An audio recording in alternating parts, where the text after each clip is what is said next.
Children who are continuously compared to others can actually become very insecure and have difficulty developing their own identities. We are constantly comparing our children to their siblings. It can actually have a very big compounding effect into their insecurities. It can lead to that feeling of insecurity, but also the inability to form an independent kind of identity. And obviously, self-identity is such a big thing right now. Our children are struggling with this identity crisis right now. So the first thing I would do out of these three things that I'm going to suggest is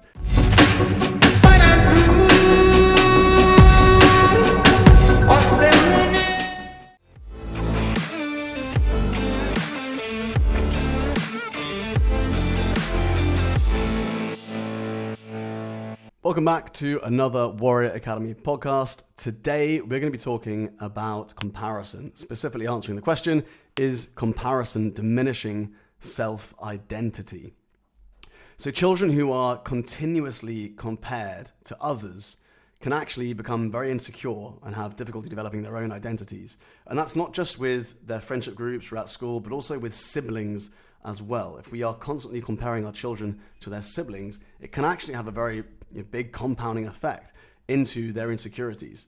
So it can lead to that, that feeling of insecurity, but also the inability to form an independent kind of identity.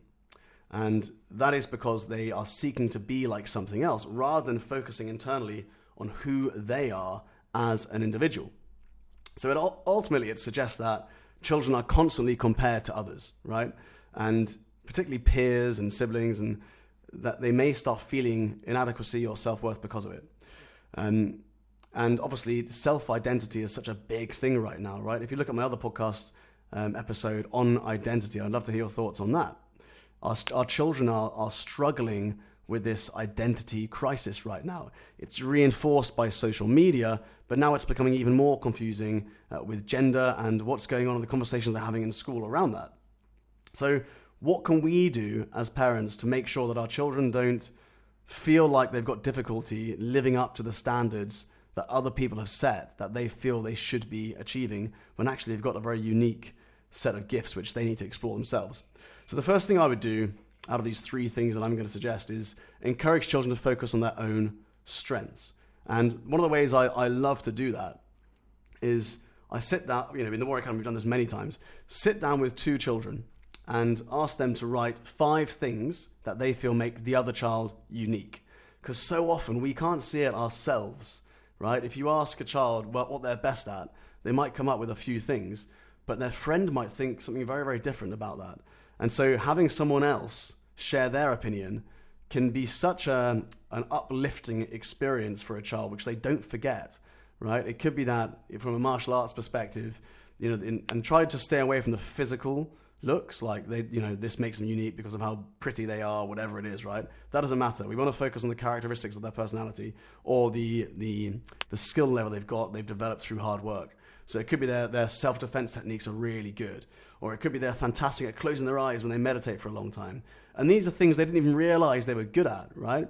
And suddenly the child might identify as a child who's fantastic at meditating. And when a child believes they're good at meditating, they'll enjoy it more. When they enjoy it more, they get even better at it.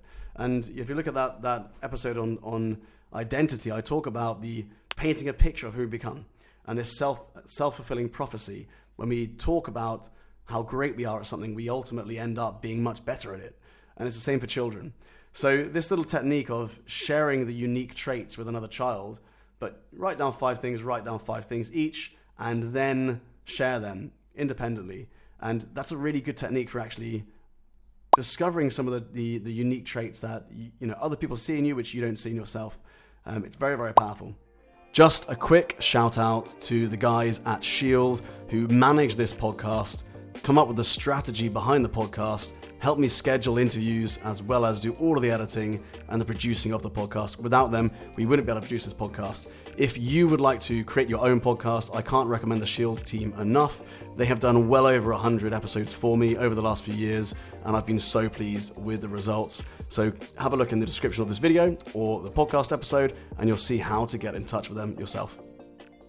The other thing I would say is, a good example of that is, instead of comparing your child's grades to a classmate's, praise them for the work they've put into their studies. So again, it's this focus on hard work and the improvement rather than the end result, right? Because we're all going to get different results in life for the same amount of work that we put in, but the focus needs to be on the actual hard work we put in, right? What work did they do, and being praised for that.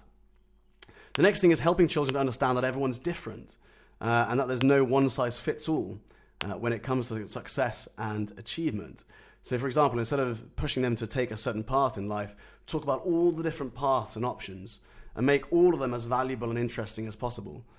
Don't say that one is better than the other, because ultimately that can force your child to get on a route that they never even wanted to go down, just to please you as a parent. So it's ultimately about them understanding that there are more options out there and aligning their values as they grow and develop with these alternative kind of options. The next thing I'd say is provide opportunities for children to explore and develop their own interests and passions from a young age. So rather than saying, you need to be doing this and we want you to do this, again, it's similar to saying, here are the different paths in life. You're saying, here are the activities you can do. What would you like to do? What would you like to try? Maybe if there's 10 different after school clubs available, sit home with your child and you choose them all, research them all, find out which ones look exciting, and then have your child choose them, rather than us choosing them based on what we think our children may want. And ultimately, that will encourage your child to think and make decisions on their own creatively about the things that they truly enjoy, rather than feeling like they need to make the decisions based on what you would enjoy. And I think that's what we could do to help our children to live a more happy and successful life, right? I think so much happiness comes from living close to our own unique values and traits, and so much unhappiness comes from living close to someone else's opinion or ideal of who we should be and who we should become. And ultimately, if we look back as parents ourselves, we can look at our parents and say, how many of our decisions were based on what we felt would make our parents happy? And did those decisions make you happy yourself, or did they make you unhappy?